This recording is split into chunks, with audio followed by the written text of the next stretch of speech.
যেই মেয়েগুলো সাংসারিক থাকে সেই মেয়েদের মাথায় সবসময় একটা টেনশন ঘুরপাক করে, সেটা হলো রান্নাবান্নার বিষয়। যেটা যে আজকে কি রান্না করব, আজকে কোন খাবারটা খেতে ইচ্ছে করছে বা ভালো লাগবে, কোন খাবারটা রান্না করলে, কোন খাবারটা বাচ্চারা পছন্দ করবে, কোন খাবারটা হাজব্যান্ড পছন্দ করবে।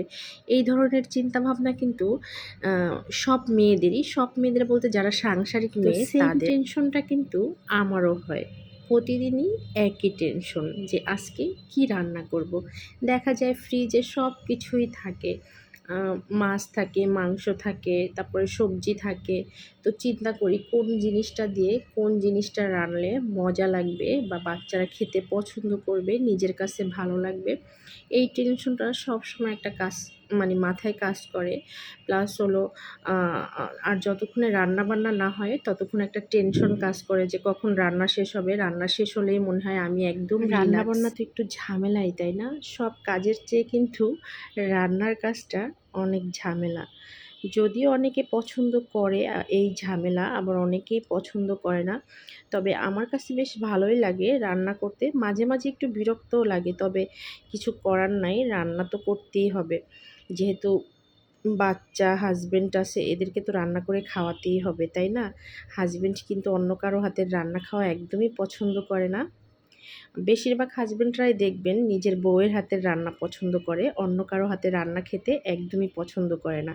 এটা ১০০ ভাগ মানুষের ভিতরে আমি দেখি ৮০ ভাগ মানুষই এই সেম অবস্থা, যে সবাই আসলে বউয়ের হাতের রান্নাটাই বেশি পছন্দ। ঠিক আমার হাসব্যান্ডও এরকমেরই, একটুও ব্যতিক্রম নয়। সে শুধু আমার হাতের রান্নাই পছন্দ করে, আর কারো হাতের রান্না পছন্দ করে না সে। তো আজকে রান্না করেছিলাম আমের আচার দিয়ে মুগ ডাল পাতলা করে, আর বড় রুই মাছ ভুনা। আর আমি অবশ্যই একটু বেশি বেশি করেই রান্না করি। অল্প অল্প রান্না আমার একদমই পছন্দ না। একটু বেশি করে রান্না করব, সবাই মন ভরে খাবে, তারপর শেষ হলে আবার রান্না করব।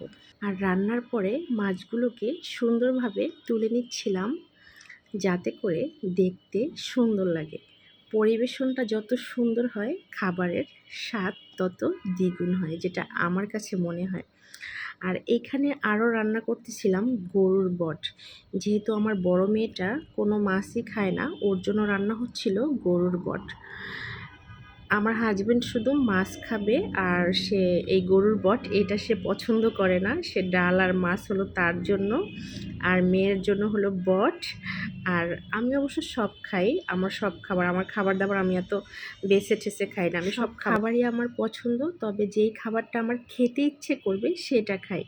সব খাবার পছন্দ বলে তাই যে সবার হাতের খাবার খাই এরকমটা নয়। যাই হোক, যেটা আমার চোখে দেখতে ভালো লাগবে সেটাই খাই। তো এইদিকে আমার বট রান্নাটাও কিন্তু কমপ্লিট হয়ে গেছে। আর এই যে আমার ঘরটর সুন্দর করে গুছগাছ করে রেখে দিয়ে গেছিলো আমার হেল্পিং হ্যান্ড, আর এইদিকে রান্নাটা কিন্তু একদমই কমপ্লিট। আর রান্না কমপ্লিট মানেই আমার টেনশন শেষ আজকের মতো। আজকে আর আমার কোনো রান্না বান্নার দরকার নাই। তো সবাই ভালো থাকবেন, সুস্থ থাকবেন, সবার জন্য অনেক অনেক ভালোবাসা। আল্লাহ হাফেজ।